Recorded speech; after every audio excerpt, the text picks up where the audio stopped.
கேக்குறாங்க சிங்கப்புலி எப்படிப்பா அந்த கேரக்டருக்கு சூஸ் பண்ண அப்படின்னு. தொப்பின்ற ஒரு படத்தோட ஆடியோ இருந்துச்சு. அந்த ஆங்கர் வந்து அடுத்ததாக சிங்கப்புலி வந்து பேசுவார் அப்படி சொல்லிட்டு போயிட்டாங்க. மனுஷனுக்கு என்ன கோவம் வந்துச்சுன்னு தெரியல, அப்படி வந்து இப்படி பேச மைக்க பிடிச்சி இப்படி சொன்னார். அடுத்ததாக சிங்கம்புலி அப்படின்றாங்க.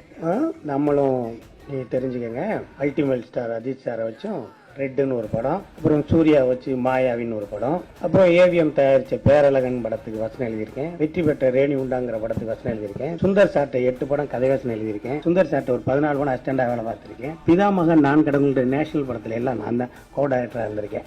இதுதான் என்னோட சின்ன விளம்பரம். ஏன்னா நானும் சொல்லலைன்னு அடுத்த பஞ்சம் யாரும் சொல்ல மாட்டாங்கல்ல. ஒரு மனுஷன் அத்தனை கோவத்தை அடிக்கிட்டு அப்படின்னு பேசின அந்த ஆட்டிடியூட் இருக்குல்ல, இட்ஸ் பினாமல். கூப்பிடாந்தாள் அப்படின்ற மாதிரி, நீ வான நீ பண்ணி அழுதுவேன் அப்படின்ற மாதிரி கூப்பிட்டு கெஞ்சி கூத்தாடி நடிக்க வச்சுட்டேன்.